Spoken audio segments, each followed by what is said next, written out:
and welcome to Joe Marquis Wagers. I am Joe Marquis. Today is Tuesday, March 18th, 2024. It's dancing time. March Madness is finally here. Today I'm going to lay out some easy tips to consider when you are generating your bracket. We have a little family group competition that we like to do with the bracket. That is something you do as well. This video will give you an advantage and, more importantly, bragging rights. All right, my first suggestion is to review the KenPom ratings of the teams in the tournament. This is a ranking system created by Ken Pomeroy. He's a statistician. It is all based on his algorithms. I think it is very accurate when looking at the top 6 or 8 conferences. If a matchup between teams in the top 8 conferences, there is a lot of value. I think it loses some value when it compares teams from smaller conferences or a smaller conference to a bigger conference. Teams from the smaller conferences don't play teams from the bigger conferences enough to give enough data points for the math to work. So only use KenPom when the matchup features teams from the top conferences. It is also not the entire story. The formula takes into consideration the entire season. The other thing I like to do is look at the team's records over the last 5 games. Which team is playing better right now?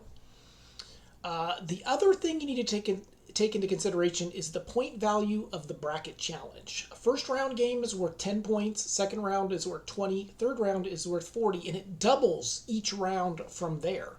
So while it's fun to pick upsets in the first round, the key to winning your family bracket challenge is to pick the eventual winner. Now, while I did not pick the winner last year in our family challenge, my team did make it to the title game, and that gave me the win.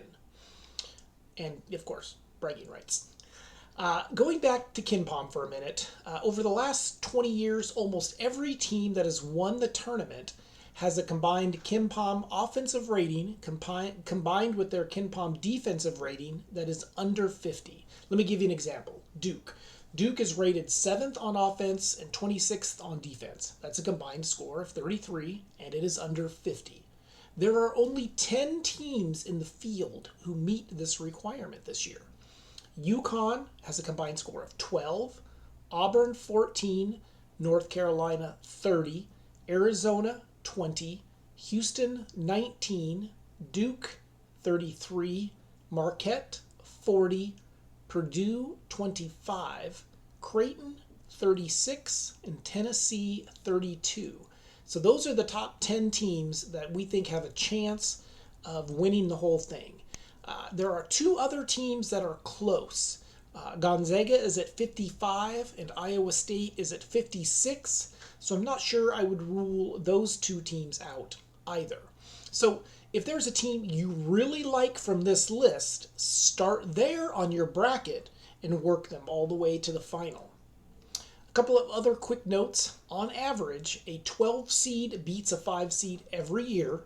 There's always going to be an upset no one sees coming. And then this is just a little something interesting that popped into my head earlier is a few years ago, Virginia was a number 1 seed and they lost in the first round. If I remember right, that's the first time in the men's tournament a number 1 seed lost to a 16 seed. The next year, Virginia won the whole thing. They cut down the nets. Last year, Purdue was a number 1 seed and they lost in the first round. Just saying, something to think about. Purdue is on that list. Something to consider. All right, I hope this helps. If you haven't already, please subscribe to my channel, Joe Marquis Wagers. If you have already subscribed, please share my channel on all of your social media platforms. And good luck on all of your brackets. It's time for bragging rights.